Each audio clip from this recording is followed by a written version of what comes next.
There was a rumor back then that a group of students managed to escape. Yep. It was the timekeeper who organized it. Yep. They died because of you, Garon. The decision was yours. Bro, don't be blaming this dude. Bro didn't do anything. Leave him alone. I'm not worried about myself. I'm worried about her. Oh. You mean your daughter? Oh no. Interesting. Cuckoo. A son's confession.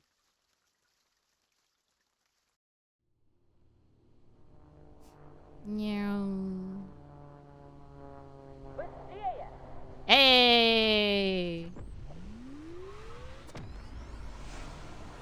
Leia speeds flows across the plain. The newest flying broomstick model cutting a narrow. Okay, she's flying. Lieutenant, we're losing sight of you.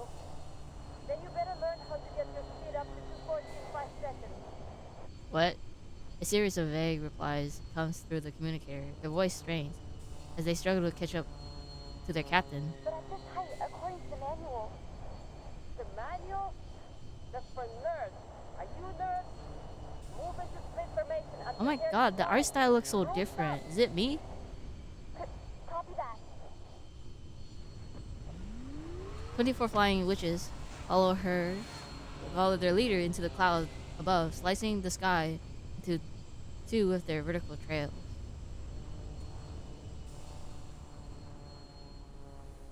Hold altitude. See the targets by the river. Yes, Lieutenant. Good. Real enemies won't just stand around and wait for you to strike. But training like this can sharpen your eye. Flank the targets from both sides, avoid friendly fire, and die! Oh my god.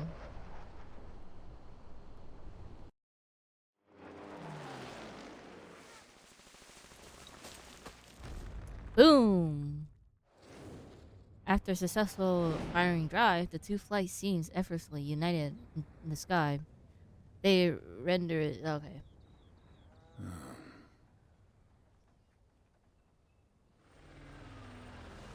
The howl of engines quickly grown out of the commander's conversations in the flight unit descends into an open ground of. Okay, with a fleeting arm, Amelia passes her broom to her second in command. Capitan! Oh, Commander! Ah, she looks so happy. The swirling air around her sends Ilya's pristine uniform floating like a flag in the wind. She walks straight towards the cavalry and Foundation leaders, who stands in the entrance of the village, observing the training. New broom's nice. Rookies aren't too bad either. Only problem is, they rely on the tech too much. Should spend a little more time on their arcane skills. The art looks so different, I can tell. It's not the same. Have to say, I never thought I'd wear a Foundation uniform. Wait. Don't tell me I have to follow the committee's orders from now on. Don't worry. You're still on Team Timekeeper. Yeah! The new uniform's just for easy identification while you're acting as flight captain. Oh yeah. Well, Alright. she slays You with the have some outfits. time to sharpen your little birds, but conflict rides fast. Work quick. The Foundation swore us enough fuel and ammunition for your entire unit, and more besides. You alone have access to it. No applications, no paperwork. Just go directly to the quartermaster. Nice. I'll make sure the rookies never step foot on the ground. Mr. Iranai said that this is the Esu Noi Nouveau Voyer combat debut. Oh my god. He hopes to hear some feedback from you. I didn't know. Well, it's faster, got stronger firepower, and better maneuverability. Basically, an all-round improvement. Haven't used it for long, though. Any major defects you know of? The price. Oh my god. 102 costs nearly triple the amount of an 01. Or even more. Wow. Who's paying for repairs? Me. The Esu Noi Nouveau Voyer assigned to you is the property Esu. of Team Timekeeper. Okay. Oh my god. Okay. I'll do my best not to break it. Yeah, please don't. It costs so much. I don't know, but it sounds like it's a lot. Noon descends. The sun hangs tilted in the sky, casting an unseeable dryness across the grassland. The aroma of the simple meals drifted from households, whether in times of famine or prosperity. The main sense of wheat is equally tempting. That is all. Dismissed. Food time.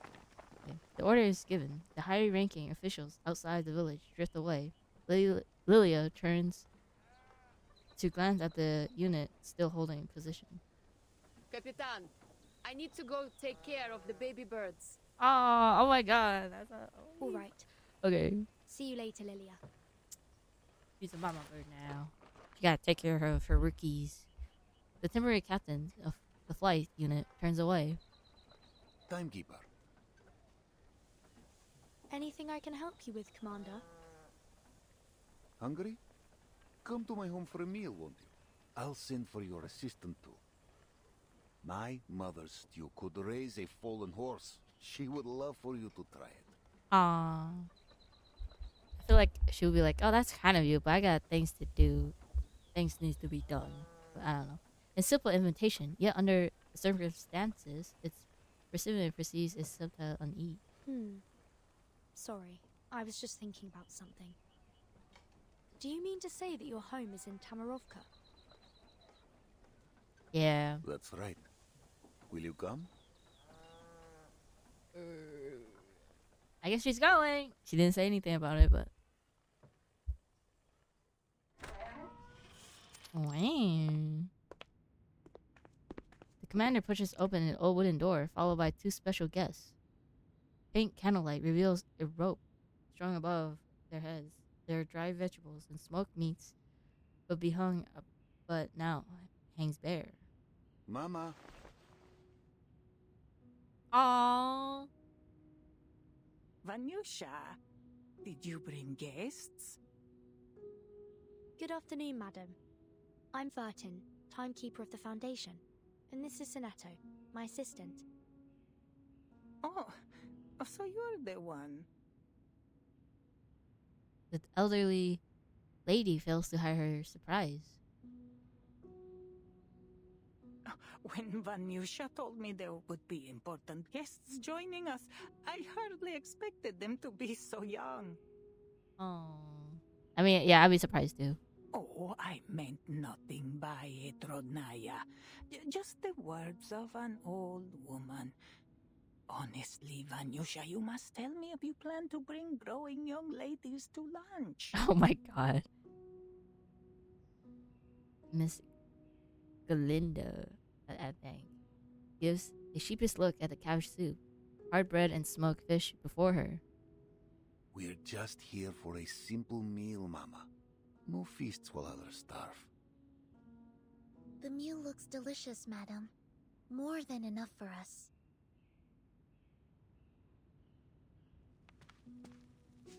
Ivan pulls out his mother's chair and helps her to her seat. Timekeeper. Miss Sonetto. Sit. Eat. Thank you. Aww. You will have to forgive me. This is all I have to offer at the moment.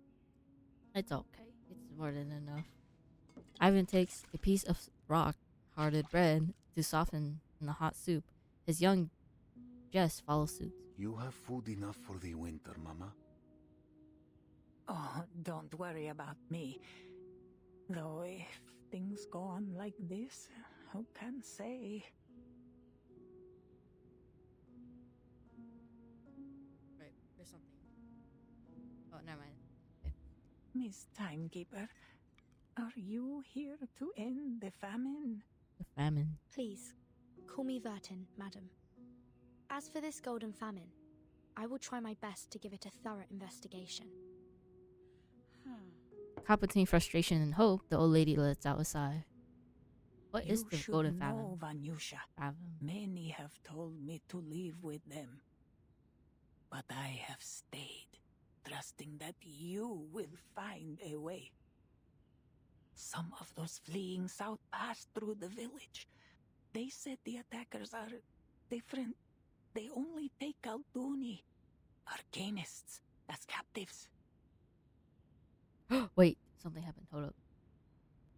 Arcanists? Yeah.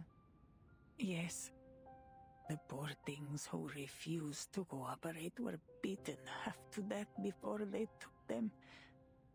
As for the humans, They killed them. well, She simply shakes her head. But Igor's army would have taken humans too. It's the madness. Trust me.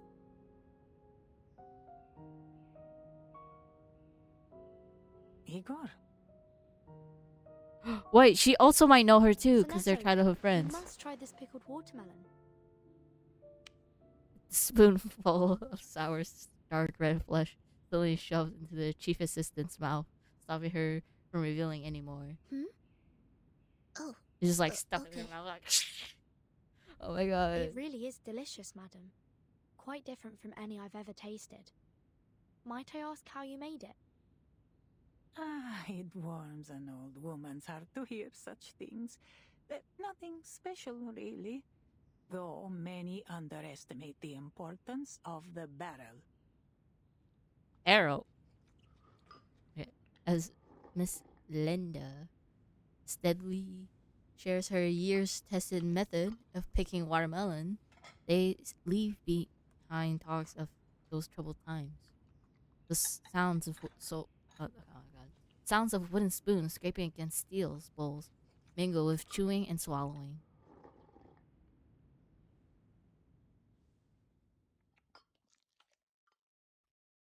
Oh. The lunch finally ends. Oh wait, maybe Burton knows because Madison sent a letter to her and then they're like childhood friends, so most likely Ivan's mom knows, and then that's why she tell Burton to Sonetto to shush. Okay. The lunch finally ends in an uneasy silence. Leaning against the door, Miss Glinda says goodbye to her guests. Apologies again for the poor meal. Hush now. The meal was hearty and our bellies are full. There are a few stews better than yours. Yes. It was just what we needed, madam. After her son's reassuring words, the old lady finally closed the door. I know you have questions, but this is not the place to talk. Come, walk with me.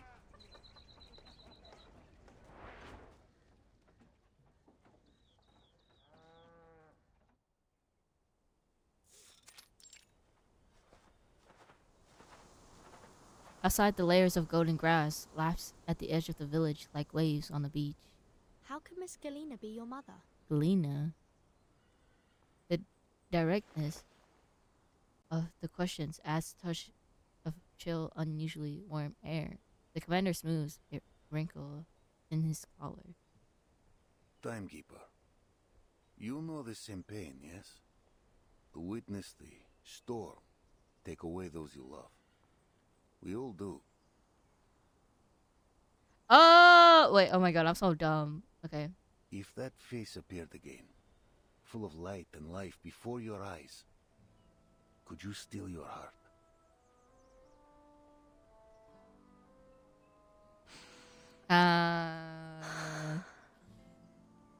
Okay. When I saw her again, she was no longer my mother, but a teacher with no children, devoted wholly to her students. She never once left home. The reason for this phenomenon still remains unknown. Yeah. However, observations have shown that each of them has a complete memory, identity, and social relations. Their independent will is undeniable. We can't force them to be the person we think they are. Yeah. I know. To speak of the storm would only break her. She would shun me. But in time, she took me as her child. In the end, I have a mother again. That is enough for me. Oh, I'm glad you figured it out. yeah. Figured it out? Oh my god. The truth is the opposite, Timekeeper. I chased Galina like a lost pup, hoping to find my mother in her. Okay. I mean, even with Mr. Carson too. And I did. Her face, her body, every line and wrinkle. She is the mother I lost to the first storm, down to the gentle smile when she talks to me. The commander takes several deep breaths to stop his teeth from chattering. Think of it. Those you lost, standing before you again. Only their clothes and memory changed. Schneider. Would you call them dead and gone? Would you not hold them close, praying memory returns? It's hard to say.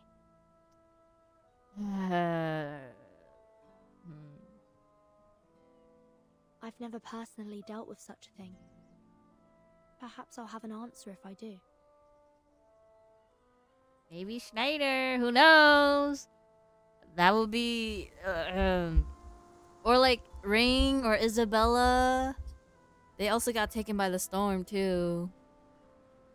The commander stops his questioning and turns the metal, bowing before them, withering amid of the endless horizon. It was on land like this that my father first set me on a chestnut mare and showed me the reins. My mother watched on, afraid I would fall, no doubt. But she knew this was the way for every child. For centuries, the Cossacks have lived by the steppe. She feeds us, she fights us. Rebellion runs free in our blood. The steppe never changes, nor do her people. Sometimes I find myself asking, is this truly a false 1920? You, Timekeeper, you have lived through many eras. We will never wholly understand one another. From what I do understand, you are a survivor of the first storm. You've lived through all these eras too. I don't see the difference. True. Yet I am marked by my hometown. My own time long before the storm ever struck. I was forged a Cossack, and the Cossack I remain no matter the era. And you, Timekeeper? Which era is your home? Even 1999 must feel like another world to you. Yeah. Yeah, oh my god. I do not belittle your path. I only say losing time and home leaves a wound in the heart. Politics aside, I respect you. You are the Timekeeper, the master of all ages and all people. Many consider you a savior. And I am but a man with mortal ties.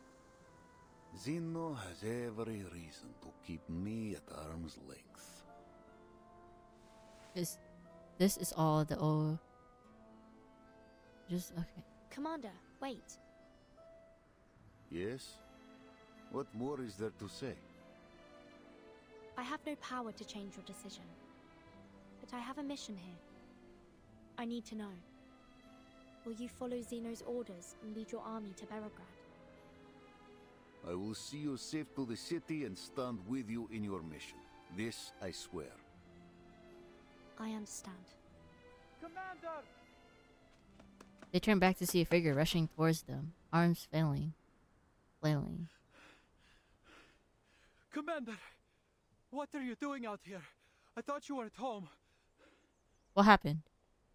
What's the matter? They got too drunk.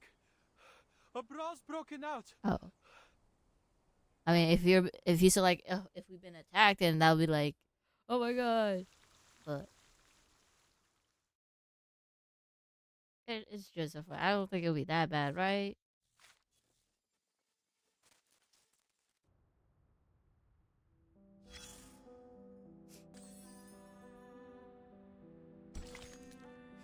Marcia! Both sides of the river.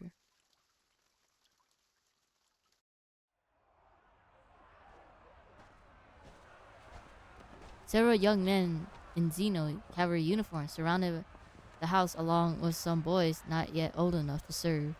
A boy and girl are trapped in a doorstep, judging by their resemblance. They are siblings. The brother is covered in blood.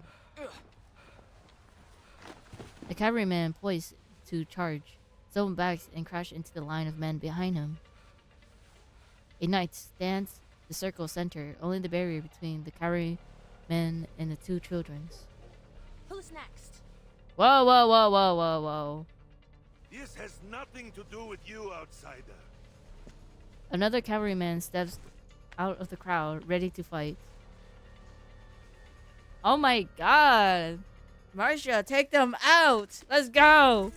Woman power! I still don't get what's going on, but one word from the commander immediately silences the cavalrymen. They instantly step aside, clearing a path for the house before them. Commander. The knight pulls away her weapon. Forgive me for bruising your soldiers. I don't mean to interfere with the Cavalry Corps' internal affairs, but this incident could cause serious harm to people outside the military. The commander raises a hand, prompting her to skip the formalities. What is this? Someone discovered a stash of unfamiliar weapons in these two children's house. It seems their uncle joined the bandits last night. These children, they're from an Arcanist family. Yes, some Arcanist villagers fled upstream, claiming they would join the bandits and return to rob the others. Some soldiers thought it prudent to do a preemptive strike. I mean... The commander looks over his soldiers sternly. They're... Yeah, Are yeah. you hurt? No, they didn't harm me. Oh, I mean, at least that's good. You've stopped the worst. Thank you, Miss Marcia. Leave them to me. Ooh. Certainly. The knight has no intentions to fight. She packs her equipment and takes the clear path to leave. The commander approaches the young boy on the step. He appears to be below the enlistment age. The commander tries to say something, but he sees a refusal in the young boy's eyes. He gives a gentle gesture for him to enter their home.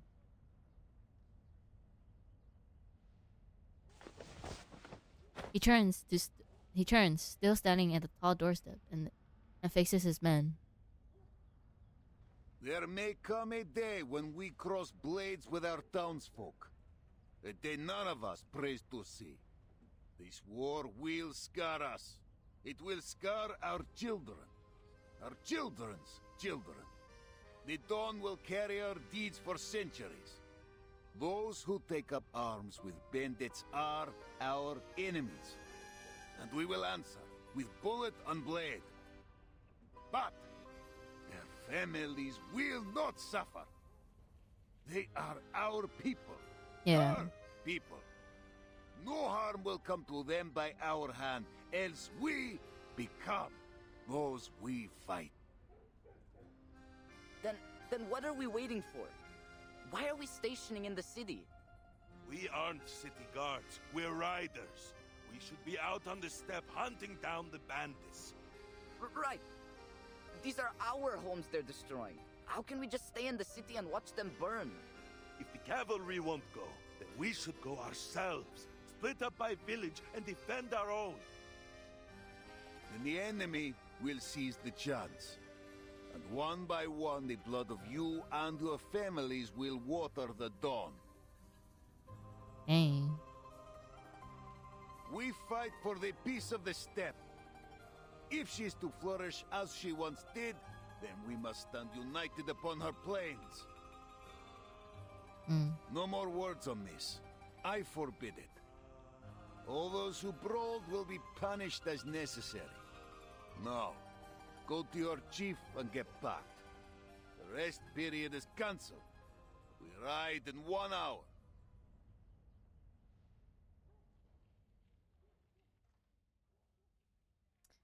What happened to Charon? I'm just curious. What happened to this guy? Okay, an hour later, the cavalry leaves. They have barely paused to make their advance upstreams along the river towards the, I don't know, that place very wrong. Thousands of cavalrymen makes up most of the head of marching column. Behind follows a small number of infantry units and a long supply team. Ah, so good you joined me at the vanguard. Interesting company, the two of you. What with all your stories from the West? Pretty sure it was you who insisted on coming with us. Wait, what? Reminds me of my days scouting for the Order. It wasn't an easy position to be in. Sergei looks up at the sky. At this rate, it'll be dark before half the corps sees the city. Best we hop off and wait for the others to catch up. The scouting unit clearing the way of the march dismounts okay. I give up reading. Careful, Beryl. You'll break a leg if you dismount like that. Here, take my hand. Oh. Having already dismounted, Marcia walks over to help Meryl off her horse. Wait, what happened to Andreas? Thank you, Masha.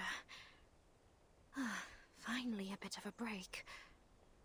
Sergei, the sun will go down before we arrive. Then we'll be transitioning to a night march.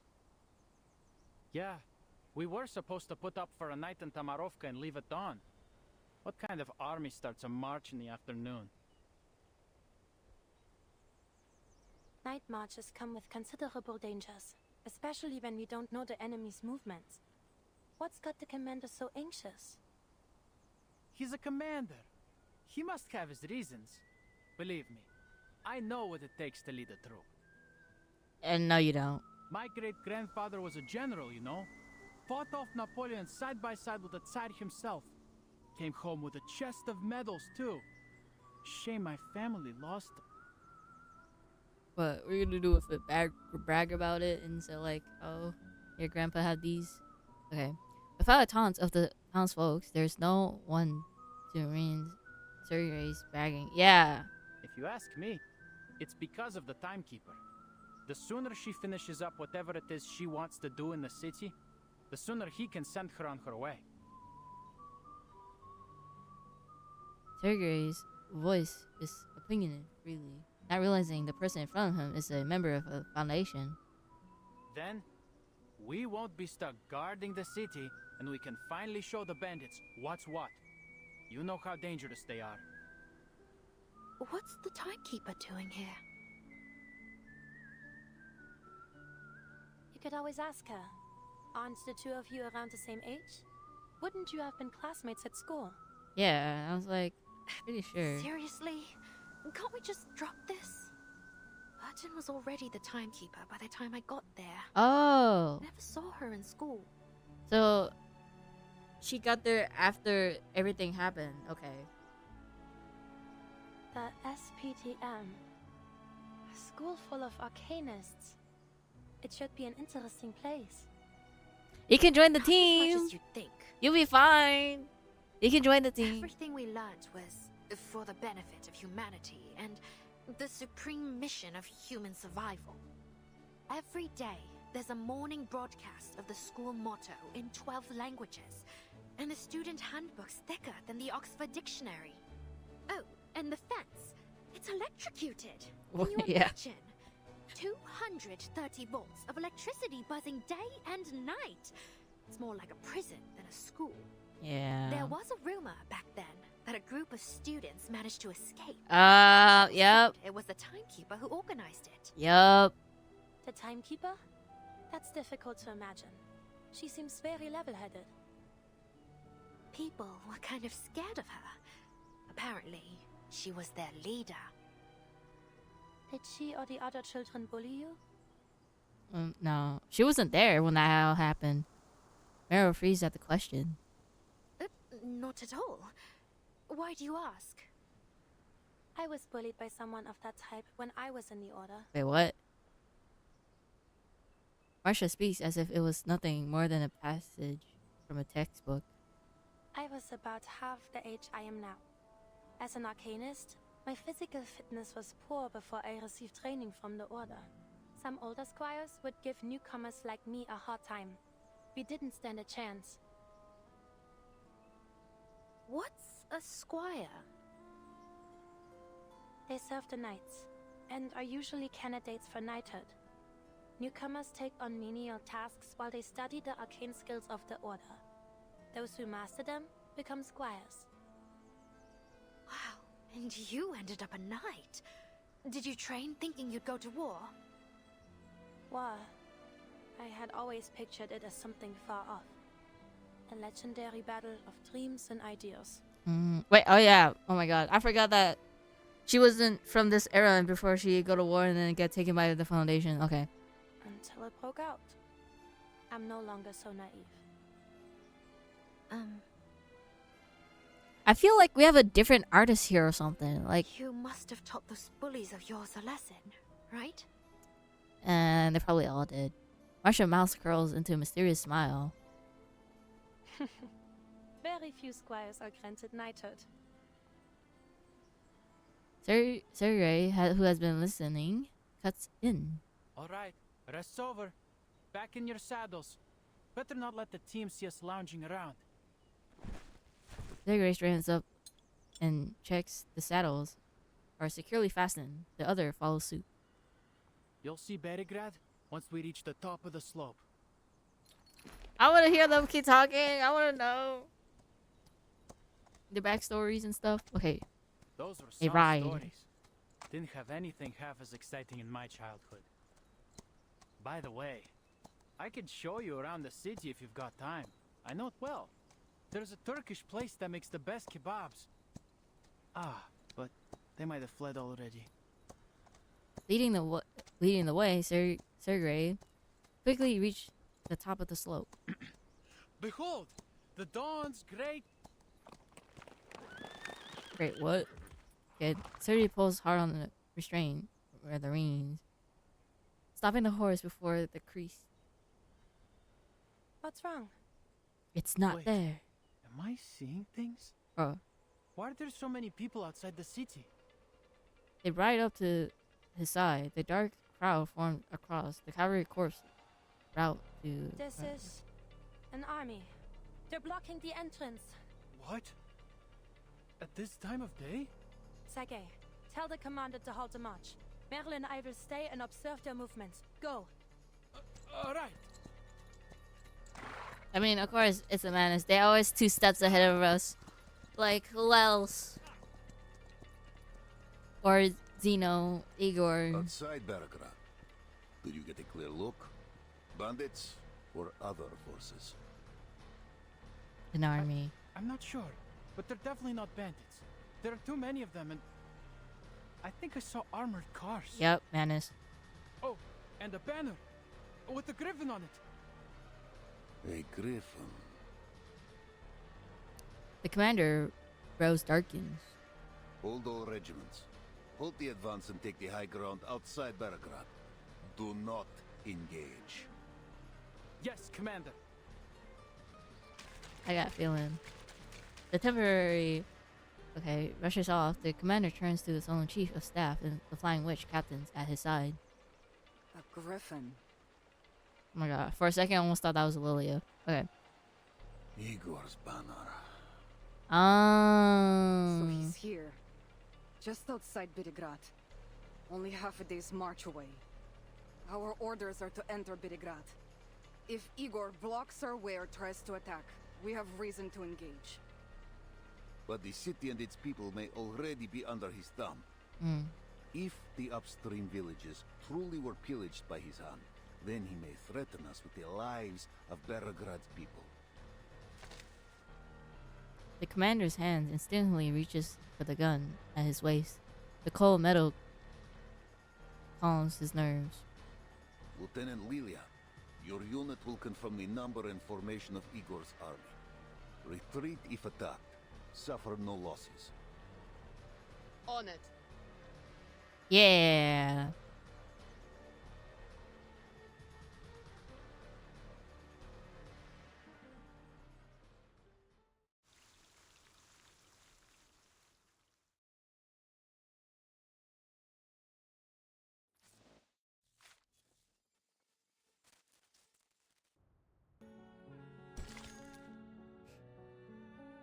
Oh, Igor!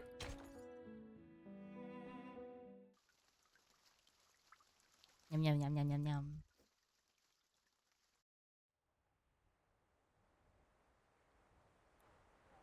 A shallow valley. Wait, let me check the map. Oh, elites. Big group. Okay. The shallow valley separates the two armies. Within the wind stirs seas and dust. The war horse, oh my god, grows restless under the eerie silence. I'll be damned. It's really him, Igor. After all this time, he just shows up here in Beregrad? What's he trying to do exactly? Whatever it is, he should do it soon so we can end him. I bet he wants to take his chances against us, too. Oh, isn't that the same model NPC that say, "This is prohibited" or something? Not so fast. Yeah. You know Igor parted ways with Manus Vindictae after the Antarctic operation? Yeah. Are you on that traitor's side? He parted ways with us, too. The roar booms engines, and their return flight briefly drowns the quarrel below. All right. Quit your bickering. The flight unit's back. It's all up to the commander now. I mean, I wonder. And I wonder. Look. The commander lowers his telescope, and as he waits, the flying witch's news. Ilya emerged from the whirl of dust, stirred by the Suez Bay too. I don't know how you pronounce it. It's weird. It's Igor, all right? Triple ace and all, but they didn't attack. I mean, I flew low too. would it not be Even looked weird eye if to they eye attacked? with the soldiers, but they still held fire. As for the city, there's no signs of damage, or of Igor's men.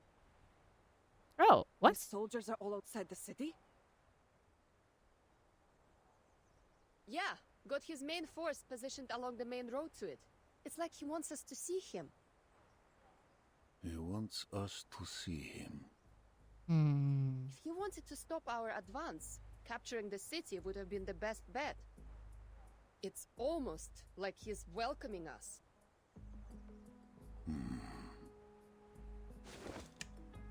Commander raised his telescope again. This time, he spots the soldier riding from Igor's army. What? The messenger crossed the ground between two forces, drawing closer to the cavalry. His rebel's uniform caused quite a stir. That's... Calm yourself, Lieutenant. A rider must assess the terrain before he takes to a gallop. Commander holds fire. The messenger reaches the cavalry formation and approaches the commander, escorted by a guard. Commander Ivan Ivanovich. Ah, you! Oh my god! Out of all soldiers, he sent you. Ah! A long time indeed. What message do you bring, Ptolemy? The messenger stares straight into the commander's eyes, intent on carrying out the mission entrusted by his father. Admiral Igor wishes to talk with you and the Timekeeper, who is currently under your protection. There's something important he wants to discuss about Beregrad, the Dawn, and the Timekeeper's mission.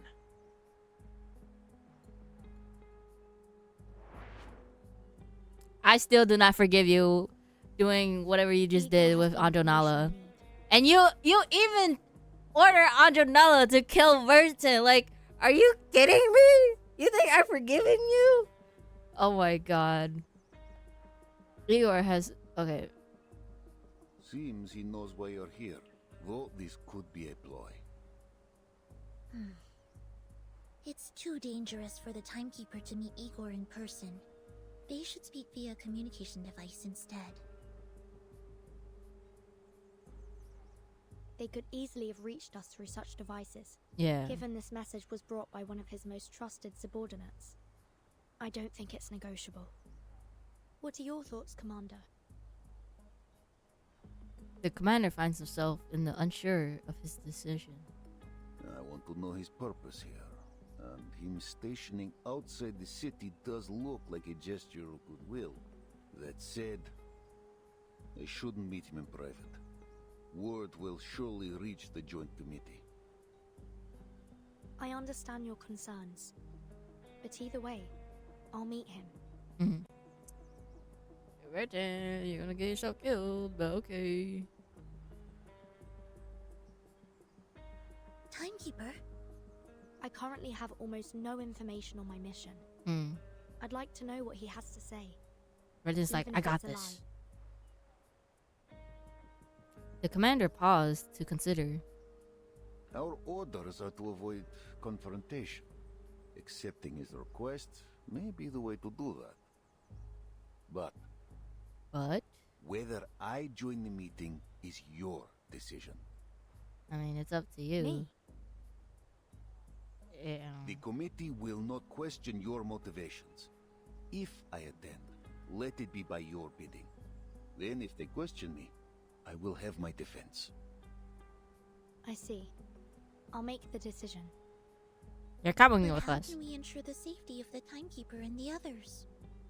He's coming with us, that's why. Meeting Igor, huh? Take me with you, Vertson. I'd like to hear what he's got to say. Oh my god. Alright. I accept Igor's invitation, and I request the commander join me. To ensure the safety of both parties, I suggest we each bring our own bodyguards. Lilia will be ours. Don't you have Soneto, but okay. You could use another timekeeper. Soneto, you're the only one who knows the details of the mission besides myself. One of us should stay in a safe place.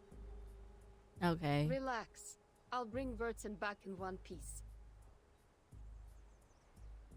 Understood. Please be careful, timekeeper. I'll prepare a teleport disc for you. So it stands. I'll send a rider to Igor's messenger. We meet on the open plain, within striking distance of both sides.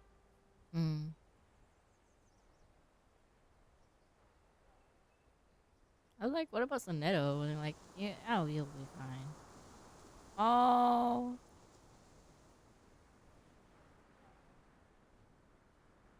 Oh my god! Oh my god.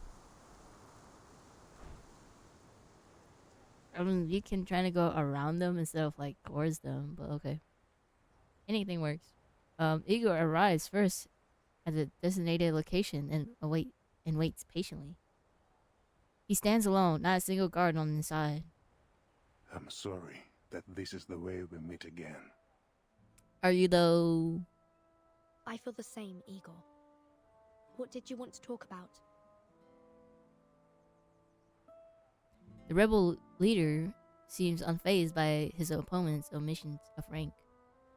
After the last storm, you helped Moldir escape Antarctica and avoid investigation by the Foundation. You have my thanks. How do you know that? She provided us valuable support. I simply returned the favor. If that's all you got to say, then send a thank you letter. Yeah. Get to the point. What do you want? Lilia be having beef with Igor. Okay. There are some matters I want to clarify. Where you want to start? From the first time you put on Yeah. the Sino uniform? Or from Sao Paulo? São Paulo. Let's start there. Wait, he asked about Mondir but not Lapara? Like, what? Okay, to everyone's surprise, the Admiral lets out the city name. The sounds of it almost stings. The corner of Ivan's eyes twitches. Before I arrived in Sao Paulo, I struck a deal with the dead Arcana. You communicated with Arcana after her death? What? Yes, you witnessed the events in Antarctica. I trust there is no need to explain why I heard her voice. Death and resurrection are part of the myth she aimed to construct. I refused to become her follower, but I desperately needed the reward only she could provide. Arcana needed Urd to complete her resurrection ritual. What did you need? A true shelter. A boon, a hidden place. A promise from the surpassing excellence. She used many words for this little cube. Is it I wouldn't familiar trust to it though. you, Timekeeper? What? The material's similar to the Tear of Kamala. Tear of Kamala? The origin is the same, but their function is different. Probably might skip some of the events I did not know about this, but okay. Why make a deal with Arcana if just to avoid the storm? Yeah. The Foundation already provides you shelter. Exactly. Or does he not also trust the Foundation When too? you learn of Earth and the Umber Room, you will understand why I cannot trust the Foundation's promises. They have chosen a perilous path. Yeah. Okay, the name mentioned too many times of late. Look at golden thread in her mind. You know about the Amber Room too? The Amber Room. I know what led you here. Earth, Umber Room. The words appear together. But whoever gave you this intelligence likely knows little more than that. Belgrade is not a large city, but without guidance you will never find the Umber Room, even if you turn it inside out. Fortunately, its location is not a secret to me. What? Because I was involved in it all. Yeah, so I know that you are like somewhat involved with it. Because How much more do you know? he knows Erd. Like he said like an old friend or something. I am no longer bound by the Foundation's confidentiality rules. I can lead you directly to the answers. Igor gives him space to consider the deal, then turns to the cavalry commander, who's not spoken a word. Ivan, I know you care deeply for the Dawn. I admit some responsibility for the looting of the upstream villages. Then, it was you? It was Krutov. Krutov? Krutov? Hear you. What difference is there? He betrayed Zeno at your side in Sao Paulo. He follows your orders. Yeah, but he joined the Not Manus. since Antarctica. With the new era, Krutov has taken his own path. We have some differences of opinion. The Manus deal was a one-off, but Krutov wants more. He believed our reward should be greater, that receiving only a small black cube was like pleasing a child with a toy. A traitor among traitors. Yeah. Guess people do get what they deserve. But like, it's just Sharp. You're right. I should have known that without Zeno, his desire would grow beyond my control. I will take the blame for his madness. And for the Xeno soldiers you killed in Sao Paulo. I will not deny it, and I will atone. But I must first stop what Krutov has done to the Don Basin. I trusted him, trained him under my command, but failed to see his inflating ambition. I did not snuff it when I had the chance. In the end, he built an army from my soldiers and weapons, and from the Manus and other sources. In this era, our relationship has become rancorous. He hopes to snatch the boon, and I hope to end this matter once and for all. He's cooked. Then he basically. and his bandit forces now belong to Manus Vindicte. He works with them as an ally, not a follower. He has not undergone the masked trial. Likely his arrogance is the reason. Whether he has joined the Manus or not, it matters little. These differences of opinion among you rebels are the cause of the Don's suffering. If an ounce of duty is left in you, end it, quickly. I will launch an attack on Krutov when the time is right, but the battle will be hard fought. So that's why he needed us for something to help him. In return for information in the Amber Room or something. I'm sure you already have some information, but Krutov is more powerful than you think. Xeno weapons, Manus troops, the backing of Dawn warlords. He has them all. My army alone cannot defeat him. That is why I ask your cooperation. With the cavalry corps, we will outnumber them. We will have the advantage. He's asking for more of our men. Igor word is like a shakalaka slash. I don't know how we pronounce it. Are you sure you know what you're doing? I'm sure, and I hope I have proven my sincerity. Oh, more animation though. Love This this. serves all parties. We will bring peace to the Dawn, and the Timekeeper will learn what she seeks of Earth. Okay. If you agree, everything will be settled within a week. You have my word. The sunlight is fading, so is our time. I hope the deal can be made now. Like, what are we gonna do with you, man? You be joining back to Foundations now, or Bertrand's team, perhaps? But like, yeah.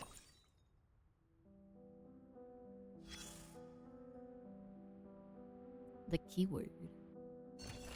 Words like stones beneath the river, catching the sunlight and guiding the current. Timekeeper, regarding the slips. Oh, note from Sonetto. Timekeeper, regarding the slips of the paper covered in unknown symbols that were tucked into Mr. Cray's letter, I spent some time analyzing them and eventually found relevant information in an old tomb in the library.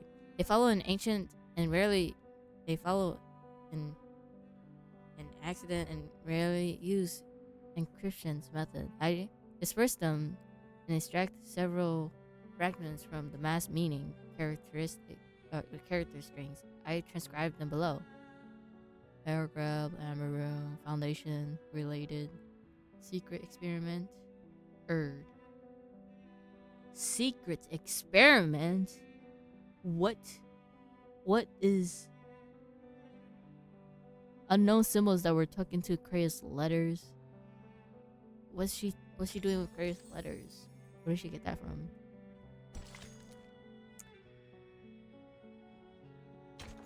White Knight.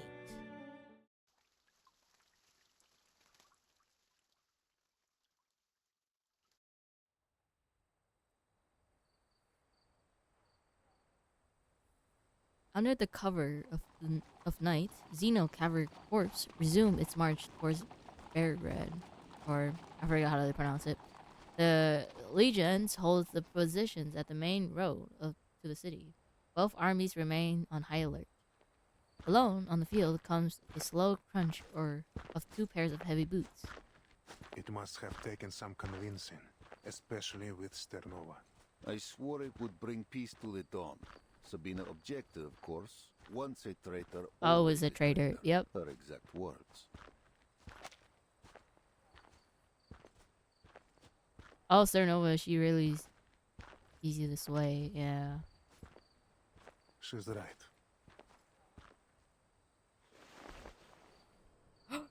Igor pulls back his sleeves. A circle neatly inscribed symbols glows plainly in his arm. The arcane incantation customized by Zeno for every arcanist commander, preventing the misuse of arcane skills. Never thought I'd see it again. Your arcane skill can vanish an army in an instant. I must take precautions. Ever cautious. Good. Though I'm surprised you still remember how to write it.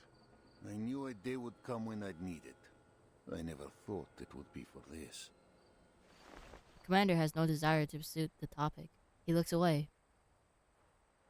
Keep your promise. The hawks are circling. They will devour me and Som if given the chance. Who's Som? I know the Foundation wants no conflict between the cavalry and me, and the Timekeeper must have promised to vouch for you. Her words will not go unheard. Were it not for the Timekeeper's mission in Belgrade, they would have ordered you to leave the Dawn immediately. No 2-week buffer. How did you learn this? I do not need interception to know what the Joint Committee thinks, provided their membership remains unchanged. You're a Kazakh, so they sent you here to recruit new riders, for the same reason they do not want you stationed here in your hometown. Don't speak like you know me, Igor. You and I are no longer brothers. Demotion, imprisonment, no matter what they hang upon me, I will do what I must to defend my home. Igor's eyes follows the river upstream. Belgrade, low Ruthof, gleaming beneath the starry sky. We were born and raised on this land. We both bade farewell to our families that day, leaving Belgrade and the steppe for the cold walls of Zeno. On a fine day, you can make out the church spire from here. The city is not as large as it was in '99. Back then, you could easily see the suburbs too. Many things are different. All this will be washed away in time. Do not put too much weight on it. But the steppe remains unchanged, and so do her people. The smell of grass and dirt is no different than at the century's end. I still cannot trust you. Krotov is but one stain on the dawn. There are many more to be blotted. The Golden Famine will strip the steppe bare. Her people will either starve or leave. Most will have to leave off their food stores. Some poor folk have none at all. What does the Foundation believe to be the cause? They haven't investigated. The Foundation is stretched thin. The steppe is not worth their focus. Yeah, they don't basically care at this point, too. Our best hope may be the next storm. If it is kind, the dawn will wake as she should in the next era. Igor lets Ivan's almost cruel joke pass. This heat is the result of an arcane ritual. Yeah. A ritual? Of course, it's a ritual. Of course, and of course, it's a Manus too, who's part of it. Be done. Commander! The messenger shout cuts the conversation short. He runs up to them, bends over, and hands on his thighs as he attempts to catch his breath. Yes. The messenger breathing is unsettled, not from weariness, but from sheer fear. He turns to Zeno rebel leader and curious expressions on his face. Igor. He mumbles something of himself, gradually settling his breath. In a moment, he straightened up. He whips out a pistol. Whoa, whoa, whoa, whoa, whoa,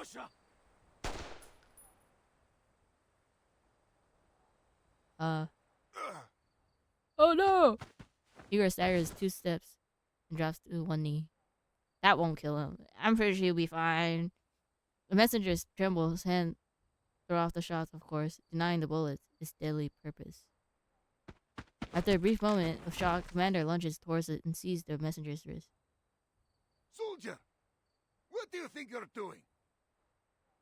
Whoa.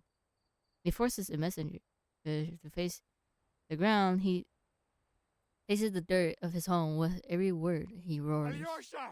My brother! You killed him! You killed him in Sao Paulo!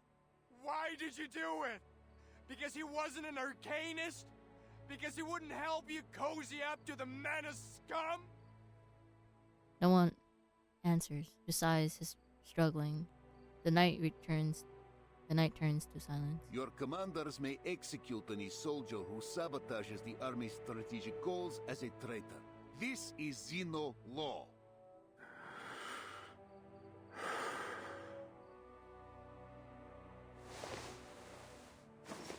Igor rises slowly and grips the military identification tag, hangs against his chest.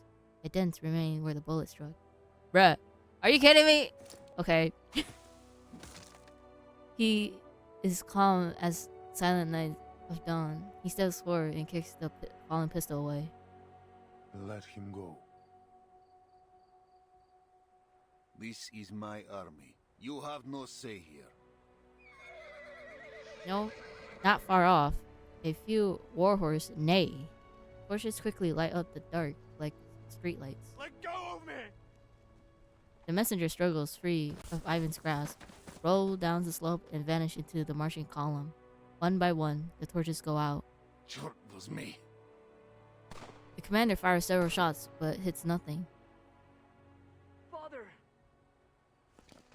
Igor's ever-loyal son rushes over. Burakov!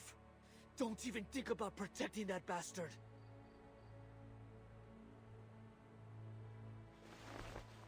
Igor raises his hand and turns to the commander. I'm letting it go, and so are you. Many of your cavalry have long served Xeno. They will protect him. Pursuing this will only undermine morale. Nothing matters more than unity in the army. I taught you this. Your cavalry must be united, brothers and sisters on the battlefield. This is what they are, a family. Family shooting each other bullets, that is. Like, what the heck, man? Ever few deep breaths, Ivan returned his pistol to its holster.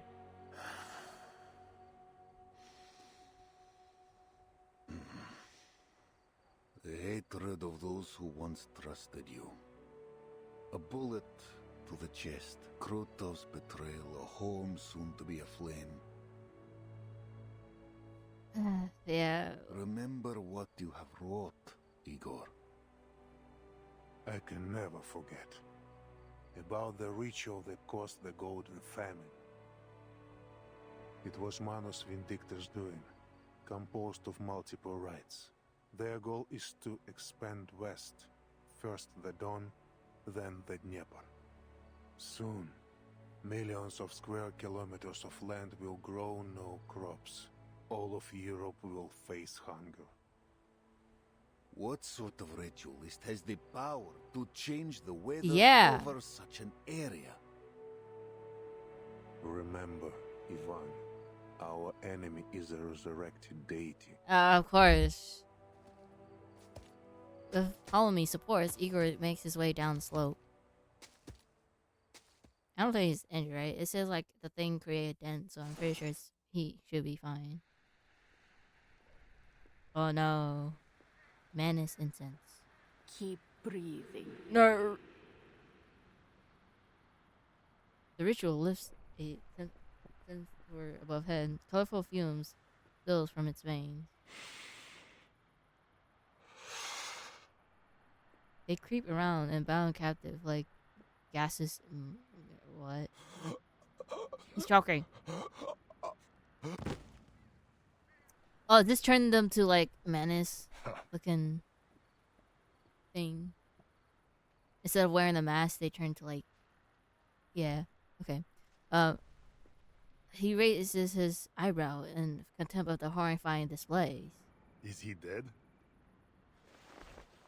The ritual gives a sensor wave. A fume rushes back inside in an instant. I overestimated the human's mental capacity. Next time, I won't make the same mistake. Why not bring them to the iceberg? Or do you aim to monopolize the fruits of the experiment? Secret Every glorious achievement is hers. I feel like she might be related to the grandma or something at that point. The ritualist answer is vague. Kristoff waves a hand, signaling the soldier to drag the body away. I have no time for your little experiments. My army departs for Beregrad in 2 hours. Beregrad? The news clearly catches her off guard. We will eventually conquer the city, plunder it of its wealth and vitality. But departing now, you say? There were no such orders from the iceberg. The iceberg. Starvation will be our enemy's end. She entrusted me an army and the power to deploy them. Now that Igor and Ivan have met, they are sure to head to Beregrad. Oh my god, where are they getting these informations from? Like, Igor know everything, and then they know that they met with them, and then I was like, oh my god. Ugh. The low growl of engines rolls in. The transport unit responsible for heavy weapons is departing. My army is ready. This is my chance to eliminate Igor for good. If you won't give me the boon, I will take it myself. The loss of one right will affect the efficacy of many others. If the weather cools and winter returns, our attack on the Eastern Front will be jeopardized. Our entire project will be delayed. Your privilege has its limits, General. You and your followers will accept the trial. It is only a matter of time. Watch your tone, Ritualist. You never asked Igor and his men to wear the mask. You have no right to ask us. Presses his gun against the ritualist's forehead, but she doesn't flinch. Wow. She grins. Igor is a weak, indecisive coward who doesn't dare face his true desires. I am greater than he will ever be. Do you think a gun to the head will scare me? Death is but a return to her embrace. She will resurrect our arcanists, clarify our deeds. I will die with her name on my lips. Kristoff lowered his gun. Monsters. And yet you're teaming up with them, like, bro. Meanwhile, Karen, chilling, stuck on the floor, tired. Okay. He looks at one of Kristoff's soldiers, drags a fresh corpse from the camp. For a man who's already dead, this moment feels closer to withering. How many more will die for this? Oh. The soldier glances at him. Without a word, he lowers his head and walks away. Sharon feels stranger pressure closing on him. They died Stronger because presence. of you, Garon. The decision was yours. Bro, don't be blaming this dude. Bro didn't do anything. Leave him alone. If joining you will teach you to respect life, then I will do so. Wow. But it is unclear what difference my choice will make. These people will still die by your hand, only for another cause. I am not so deranged as the Manas. I simply value efficiency. If you are not one of them, if you detest their behavior, why do you work for them? Exactly. They work for me. Okay, These lunatics okay. know nothing of military tactics. They simply point in a direction and let their entire force loose. It's dumb but effective though. What similarity could I possibly have with them? Killing You people. both start wars. Yeah. Bringing destruction and bloodshed. Exactly. Wherever you walk. Like, what do you mean? What difference? You guys are both killing people. Not Sharon though. I'm talking about the madness.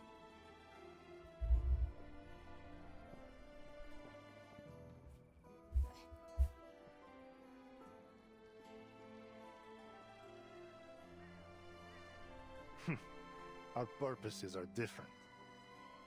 And yet it's still the same. It doesn't seem so different to me. Exactly.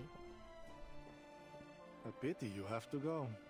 It's rare I meet someone with more than a few words of conversation. Wow.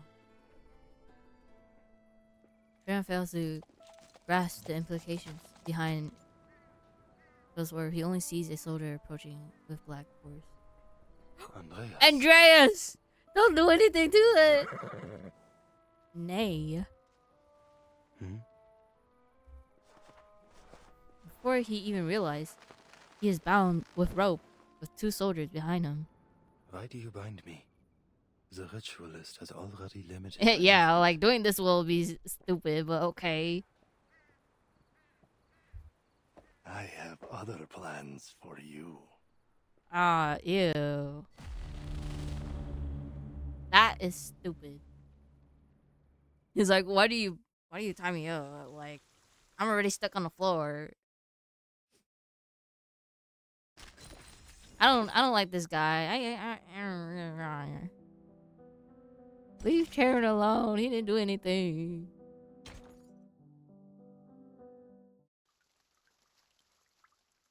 Legacy of the Era. Wow, those are 3D. It's not drawn. Beregrad. I think that. Beregrad receives the thundering hooves of the cavalry in dead silence, as if the city has been deserted. Yet soldiers sense the stairs, frightened, alert, resentful, peering through every rusted doorway, every shadow in the window. Okay. What are they so scared of? You the cavalry guys. is here to protect them. I mean, if you see like a whole group of army, that's kind of suspicious. After all the chaos, letters from the front, soaring prices, bandits. Beregrad is worn thin, even afraid of its own shadow. Just like the people of Tamarovka. America. The commander looks up at the shuttered windows around him, then turns to the shadow hiding in the alley. You didn't keep the cavalry's orders confidential? Igor walks beside him. From time to time, he presses against his ribs, where the stings of the gunshot still echoes. Word always gets out. Then the citizens must know that you will soon withdraw from the Don. With no one left to protect them, they have lost all faith. Yeah. They do not know why the cavalry comes. I'm certain their minds are filled with the war's possibilities. Yup. They think you will plunder the city, no doubt. That's most of what they have faced since this began. I see. We'll find a man of standing. Fyodor Petrovich, perhaps, and convince him we bear no ill. I don't think that would do, man. People don't understand what they cannot see with their own eyes. Yeah. And you cannot tell them about the foundation of Xena. In the darkness, several citizens lurks with weapons in their hands. Not one of them escapes Igor's eyes.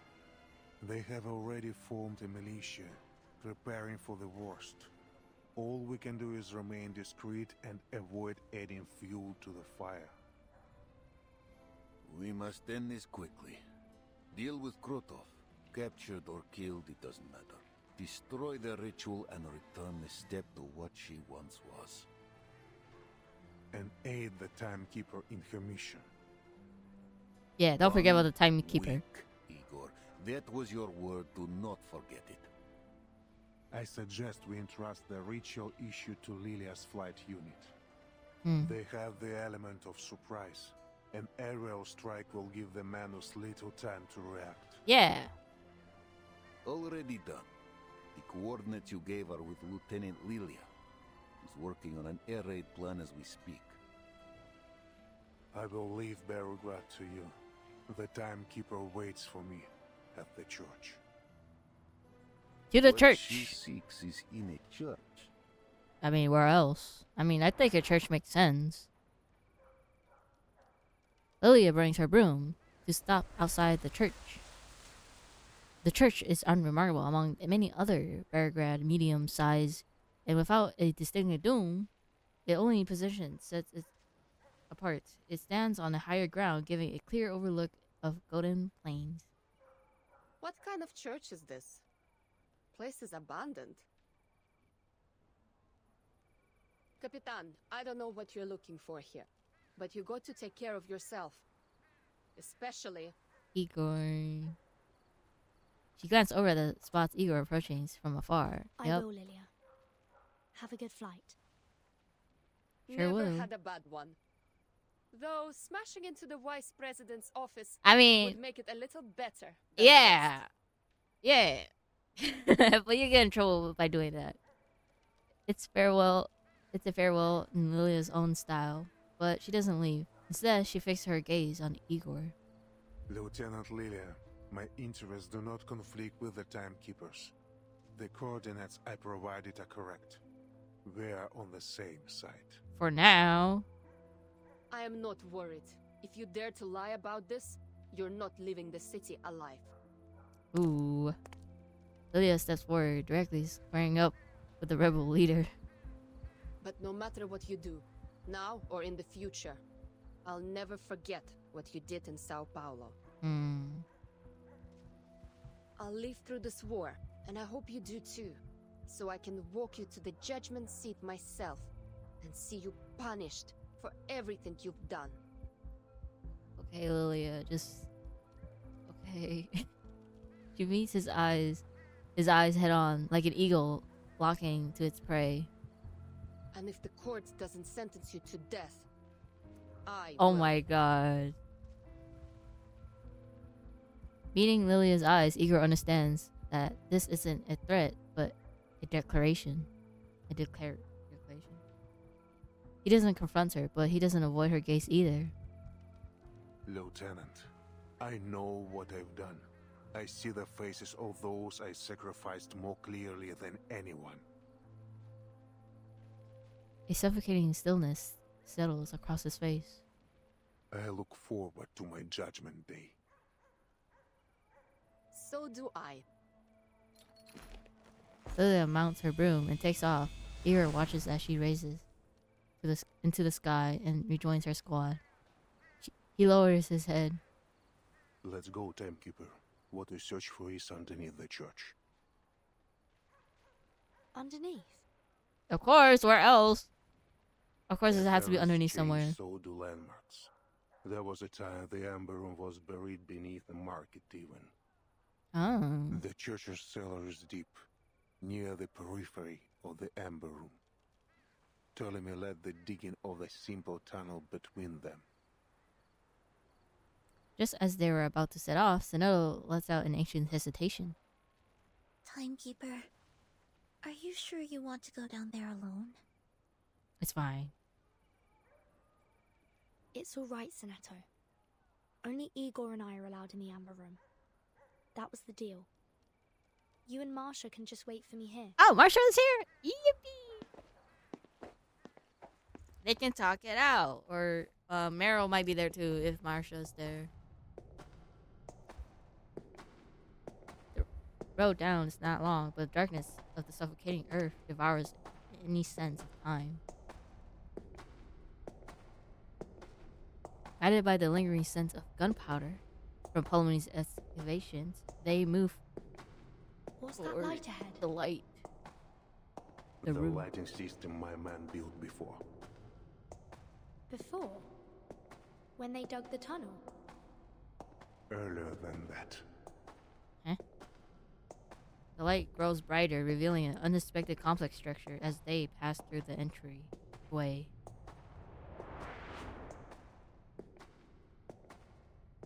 What? This looks familiar, but not really. It appears to be a vast subway stations, or some grand theatrical stage. Whether or not an ode has ever stung here, it's clearly not something that could be built in this era. A metro station. Looks like Cold War period. What's it doing here? It's because of the Ember Room. The range of its storm immunity expanded, covering the station. The immunity range expanded. So this isn't the center of the Amber Room. Of course not. There was a metro station here when the Foundation and Xeno built the laboratory. A laboratory built in collaboration between Laboratory, the you Foundation mean? and Xeno. Laboratory? Okay. There is still some distance to the Amber Room. Let's talk on the way. Much remains to explain. Well, like, how? I don't know how to expand that. Alright, okay. Now they enter the subway station, the aged Xeno trader finally seems to shed its veiled words in his speech. The Foundation and Xeno have worked on many projects together, of many security levels. I am now free to talk of them. After the second storm, several Xeno generals and committee members requested my military support for a research project on the storm.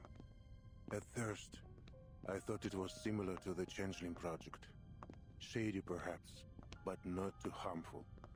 That project still caused harm to tourists at the Green Lake campsite and the surrounding residents.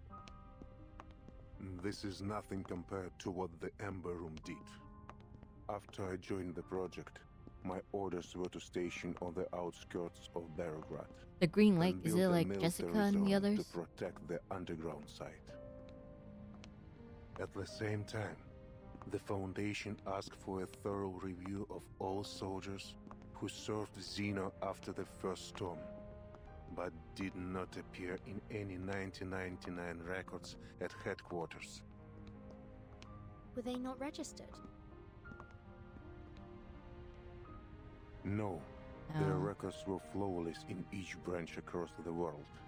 But compared to headquarters records from 1999, anomalies were found. Some had similar resumes and ranks, but different photos from those filed in headquarters, as if their identities were stolen or replaced. Xena also encountered people whose faces matched their archive, but whose names were different, with no connection to Xeno at all. Sound familiar, Timekeeper? Yep. Yes. Mr. Duncan in Sao Paulo. His appearance matched an acquaintance of mine. A man I saw dissolve in the storm. I was tasked with locating these abnormalities and bringing them to the Amber Room. For what purpose, I did not know. The guard there confided to me that people look different after leaving, as if no longer themselves. Yeah. Did you ever consider finding out what was going on? No. Back then, my faith was firm. I wholeheartedly believed in the Foundation's vision of peace and honored my duty. That is to say, I followed orders. That led to my deepest regret. After the sixth storm, they brought in Earth. Erd? The Foundation found Erd that long ago. Yeah. Specifically, those leading the Amber Room project did. By order of the Pax House, all information on the project was sealed. The two subsequent storms came suddenly. During that time, something happened to Earth. Something different. Oh. During one storm, she escaped, but the secrecy of the project left us without manpower to find her. This is what led to her multiple disappearances in the following storms. What? She could have stayed in the safe zone, couldn't she? Indeed. From my view, the Foundation only searched for her to cover for their mistakes. I remember well the last time I saw Earth. It was on a vast land. Dangerous. Barren. Much like the Dawn Steppe. In Antarctica? That was Dr. Doras. I talk of Earth. When I saw her in São Paulo, I knew her at once, both by her appearance and by her unique, calm bravery. But Dr. Doras was not the woman I knew in 1999. She was lost, a soul trying to reclaim memory and identity.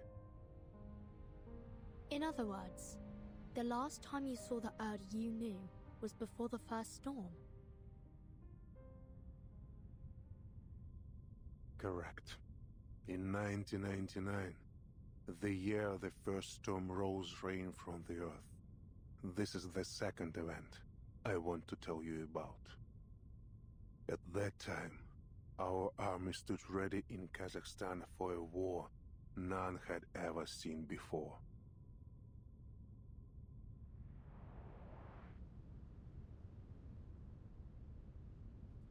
Miss Earth, the army is combat ready. Thank you for letting me know, Admiral. At the moment they start the ritual, they'll be their most vulnerable. I need to be close to its center at that time. Understood. You know what you are doing. I believe in you. Their defenses are weak. There is no need to worry, Miss Earth. Everything will go smoothly. I'm not worried about myself. I'm worried about her. Oh. You mean your daughter? Oh no. Yes. She's still too young to understand all this. The SPDM will take good care of her. Speaking about that. The Foundation made the same promise. I suppose it's the only way. Oh.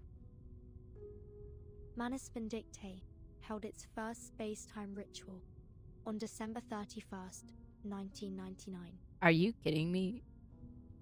If they had succeeded, that ritual would have brought time back to the blank era. Antarctica was their second attempt.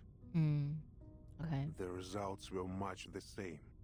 The Blood. flood summoned by the ritual was incomplete and turned into the first storm. Footsteps echoes through the long-sealed subway stations, drawing them ever closer to the heart of the secret. I promised Earth the operation would go smoothly, but I lied. Neither Xeno nor the Foundation had any idea how powerful the Manus' defensive ritual was. The situation was desperate. We had only one order: advance, regardless of the casualties. When the storm rose, it swallowed the details of the war.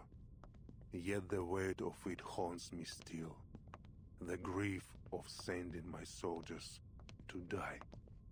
Like the flame of a candle, they were extinguished in an instant. If it weren't for the storm blurring my memories, I would have left Xeno and the Foundation far sooner. Oh. So he, almost survived the storm. The subway station ends, and ahead of them lies broader space, where white light and air pours in. Then what ultimately led to your betrayal? Igor halts and turns towards the sword door at the corner of the hall. We've arrived. Bro, you didn't answer the question. It's carved from those same smooth marbles surrounding the walls. It outlines only perceptible for close inspections. So mysterious. It was the Ember Room project. It showed me the Pax House's arrogance. By now, I don't know which shows less respect for life, the Foundation or Manus Vindicta. I once thought that we fought and sacrificed for a firm conviction, to bring a bright and peaceful future. But I can fool myself no longer. The Pax House may aim to build a peaceful future for both humans and Arcanists, but their means are no longer justifiable. Yeah. And with Arcana as she is, this is a war for gods. How can we stand, let alone claim victory, as mere mortals?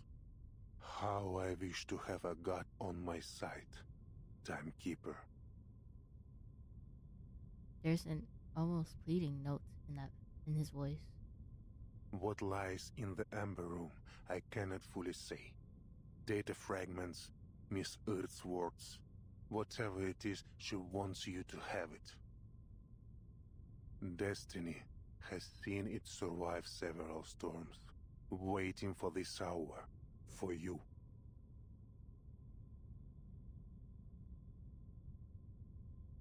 Oh, okay, this is... I don't know what... Okay, I'm about to go back and look at it because I don't really know what the heck happened to her. It's either the project that make her disappear or like the flood. But like, yeah, I'm gonna have to go back and... This is a door only you and Miss Earth may open. Oh. Go. Walk through it. I'm still not sure if you're telling the truth. But thank you for bringing me here, Igor. Oh. Bro, the fact how Virgin's mom's worried about her before everything happens.